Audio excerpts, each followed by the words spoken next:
Hello students, last video में हमने अ hot noon in Malabar ये पोएम पढ़ी थी। इसकी एक्सप्लेनेशन मैंने आपको बताई थी। अब इस वीडियो में I am giving you the question critical appreciation of A hot noon in Malabar. So this is a very important question for your exams. So look at the PPT. First of all line 1 to 4, ये जो analysis आप पढ़ रहे हैं 1 number से लेकर जो 4 lines की ये क्रिटिकल एनालिसिस है। This is the opening section of the poem. Opening section है पोएम का, ए हॉट नून और मालाबार का, which can be read in full here, written by the renowned Indian English poetess Kamala Das. जिसको यहाँ पूरा पढ़ा जा सकता है। और किसने लिखी है ये? इंग्लिश पोएटस कमला दास ने। It dramatizes the tragedy of her material life, in which she has lost all her freedom and identity.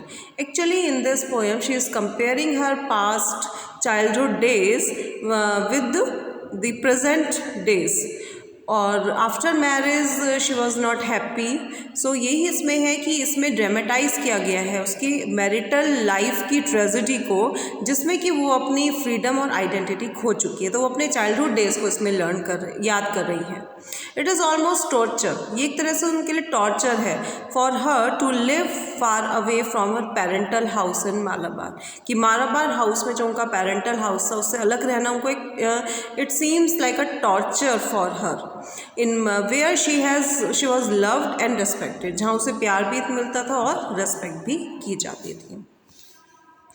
The poetess is reminded of her parental house in Malabar during the hot noon of the summer season। और इस poem में वे याद कर रही हैं, poets याद कर रही हैं अपने पेरेंटल हाउस को जो मालाबार में था, कि समर सीज़न में जो हॉट नून होती थी वो किस तरह की होती थी, गर्म दोपहर में कौन कौन वहाँ आता था, क्या वहाँ सीन होता था, ये सब चीज़ें वो याद कर रही है। It was a time of the arrival of beggars. वो कहती है ये कैसा टाइम था जिस टाइम पर बैगर्स आते थे, who backed by raising their jarring disturbing voices, और वो अपनी पेनफुल भरी आवाज़ से, डिस्टर्बिंग आवाज़ से जो है वो भीख मांगते थे। People use to come from hills, hilly area से लोग आते थे, विद केस्ड पैरट्स, उनके पैरट्स उनके हाथ में होते थे जो पिंजरे में होते थे, and with stained dirty cards, साथ ही उनके पास पीले पड़े हुए गंदे से कार्ड्स होते थे, to predict the fortunes of the local inhabitants. और वो क्या करते थे? उससे प्रिडिक्शन करते थे किसकी? वहाँ जितने भी रहने वाले लोग थे उनका भाग्य वे बताते थे। The poetess is in a state of nostalgia which brings her face to face with her ancestral house at Malabar। और जो पोएटस है वो पूरी पेनफुल है। नॉस्टैल्जिया मतलब बहुत दुख भरी अवस्था में है, जो कि उनके फेस पर जो उनका एंसेस्ट्रल हाउस है वो उनके फेस पर बार बार दिखाई देता है।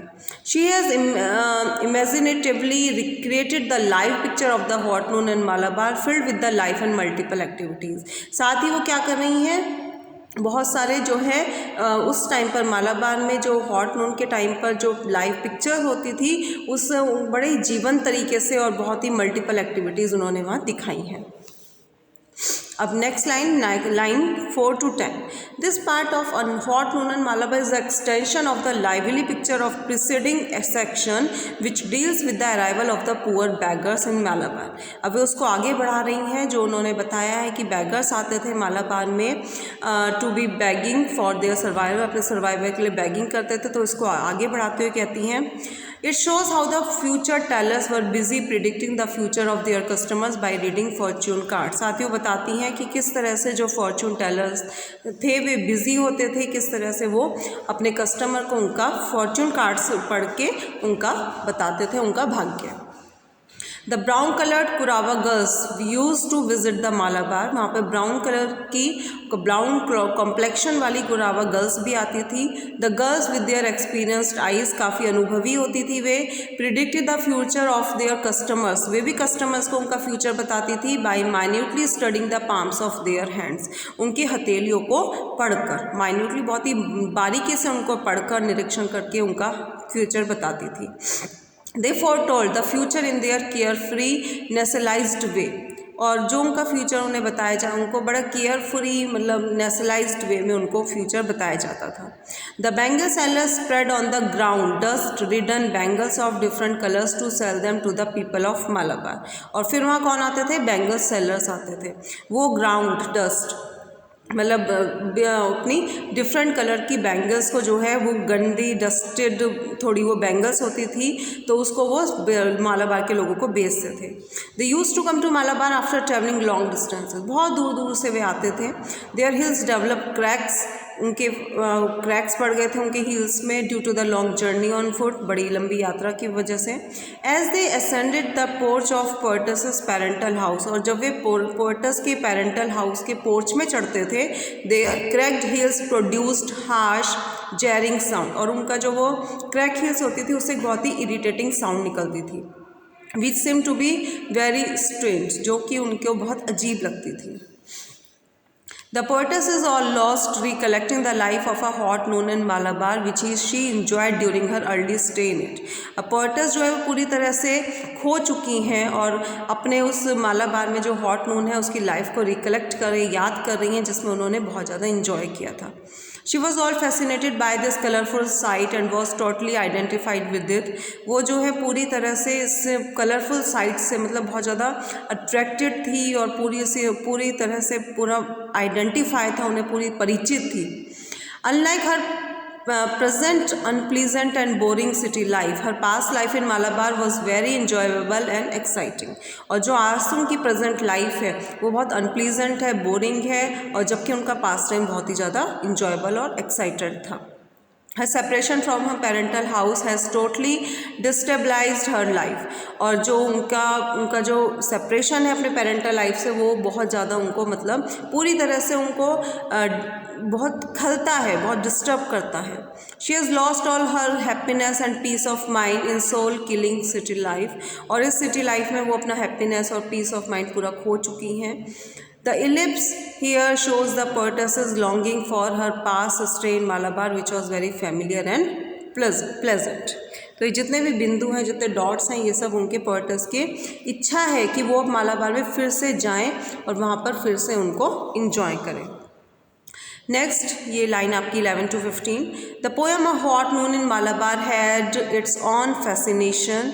It was the time when Kurava girls visited Malabar to predict the future of their clients by reading the palms of their hands and future cards, fortune cards. The bangle seller displayed their multicolored dust-ridden bangles on the ground to attract the attention of the buyers. तो एक तरह से जो है वो सारा जो है मतलब बताती हैं किस तरह से बैंगल सेलर्स आते थे, किस तरह से कुरावा गर्ल्स आती थी। During the progress of the summer noon, और जैसे जैसे समर नून बढ़ती जाती थी, the stranger use to pass by the poetess parental house. कुछ अजनबी लोग भी आ जाते थे उनके पोएट के पेरेंटल हाउस के पास। The poetess visualises the strangers from the outside world parting the window curtains. और जो पोएटस है वो देखती हैं कि स्ट्रेंजर्स को कहाँ से देखती हैं, वो बाहर की दुनिया को देखती हैं विंडो कर्टेन के पीछे से। And peering through the window of her room, और वो जो वे लोग झांकते थे विंडो से उनके रूम में, with their hot and burning eyes, अपनी जलती हुई आंखों से। And searching for shelter from the scorching heat of sun, और वो शेल्टर के लिए देखते थे कि उन्हें कहीं छुपने की जगह मिल जाए इस स्कॉर्चिंग हीट से। Failing to locate any occupant, they looked anxiously towards the brick-glazed well. और वो क्या करते थे बड़ी उत्सुकता से, जब उन्हें कोई जगह नहीं मिलती थी तो वो किसकी तरफ देखते थे, वे देखते थे brick-glazed मतलब ईंटों के बने हुए कुएं की तरफ। To quench their thirst, अपनी प्यास को बुझाने के लिए। And relax and protect themselves from the intense heat of the sun, और अपनी प्यास बुझाते थे और अपने आप को intense heat of the sun उससे अपने आप को प्रोटेक्ट करते थे। The poets is in a mood off reminiscence. अब पोएटस जो है वो रेमिनिसेंस के मूड में, यानी बीती बातों को याद कर रही हैं। It shows her total identification with the description of the noon in Malabar, और ये जितना भी वर्णन है वो उनकी टोटल आइडेंटिफिकेशन को डिस्क्राइब, टोटल आइडेंटिफिकेशन है उनका किसके साथ, जो उन्होंने मालाबार के दोपहर का जो वर्णन किया है, पूरा डिस्क्रिप्शन उनके आइडेंटिफिकेशन को दिखाता है। Kamala Das descriptive power is shown at its best in this part of the poem. Kamala Das की जो डिस्क्रिप्टिव पावर है वो दिखाई देती है पूरे अपने बेस्ट वे में इस पोएम के पार्ट में। She has given us the very feel of the place, और वो हमें उस प्लेस का फील देती हैं बहुत अच्छे तरीके से। Which was filled with life and rural activities, जिसमें जो है हम भर जाते हैं लाइफ से और रूरल एक्टिविटीज़ देखते हैं हम, और पूरा हम उसको इंजॉय करते हैं। She has imaginatively revisited the seen in which she had actually participated in the past, और वो वाकई ही एक तरह से कल्पनात्मक रूप से उस सारे सीन को दोबारा देख रही हैं जो कि वो एक्चुअली में पास्ट में जिसमें वो पार्टिसिपेट कर चुकी हैं, एक्चुअली उसे देख चुकी हैं। Line 15 to 23, the poetess recaptures the scene of the noon in Malabar which she had witnessed during her earlier stay in her ancestral house। और यहाँ पर पोएटस जो है वो सीन को, मालाबार के दोपहर को जो है रिकैप्चर कर रही हैं, जो कि उन्होंने अपने अर्लियर स्टे में देखा था अपने एंसेस्ट्रल हाउस में, अपने पूर्वजों के घर में। It was the time of the arrival of fortune tellers, bangle sellers that spread no efforts to attract their customers. वे कोई बैंगल सेलर्स जो हैं वो कोई अलग से एफर्ट नहीं करते हैं अपने कस्टमर्स को अट्रैक्ट करने के लिए। Fed up with the scorching heat of the sun they could be seen heading towards wells to quench their thirst, वो देखे जा सकते हैं गर्मी से बचने के लिए, अपनी प्यास बुझाने के लिए कुएं की तरफ बढ़ते हुए। It was a noon for the strangers, fortune tellers, bangle sellers who had come to Malabar to earn their livings. वे आ चुके हैं, वे स्ट्रेंजर्स की वो दोपहर है, फॉर्चून टेलर्स की, बैंगल सेलर्स की, जो कि मालाबार में अपनी लिविंग के लिए आते हैं। An expression of distrust could be seen vividly reflected in their eyes. They were dark and speechless। कुछ जो स्ट्रेंजर्स हैं उनकी आंखों में डिस्ट्रेस दिखाई देता है, अविश्वसनीय होते हैं वे। They were apprehensive of whatever they observed. They spoke little, but when they did speak, their voices sound unfamiliar and wild। वो जो वो कहती हैं जो स्ट्रेंजर्स हैं, जो उनकी वॉइस है वो बहुत अनफेमिलियर है, वाइल्ड है, अनसिविलाइज्ड है, लाइक द जंगल साउंड की तरह। Undoubtedly it was a noon exclusively mean to for wild men, wild thought and wild love। The poetess is regretful of having missed that sight after being shifted to the remote city from Malabar। और जो poets हैं वो बहुत पछता रही हैं कि वो दूर हैं अपने उस पेरेंटल हाउस से। It is torture for her to live in the intense heat of the sun in the strange city और वेयर शी प्रेजेंटली स्टेज। ये उनको टॉर्चर लगता है इस तरह से एक स्ट्रेंज सिटी में रहना। It reminds her of the hot noon in Malabar where she stayed in her parental house. और ये सारी चीज़ें उन्हें याद दिलाती हैं हॉट नून की मालाबार में जहाँ वो पहले रहती थी। वेयर शी वॉज हैप्पी, जहाँ वो हैप्पी थी, सेटिस्फाइड थी, never protested against the scorching heat of the sun, जहाँ पर कभी भी उन्हें कभी ज़रूरत महसूस नहीं होती थी कि अपने वो गर्मी से बचने की। The life in Malabar was quite different, बहुत डिफरेंट लाइफ थी उनकी। Through the people moved about in the hot noon there as elsewhere. और जो लाइफ थी उनकी बहुत डिफरेंट थी, और जो लोग थे वहाँ पर हॉट नून और मालाबार में वो उन्हें बहुत याद आते हैं। So this was the critical analysis of the hot noon in Malabar. Thank you, students.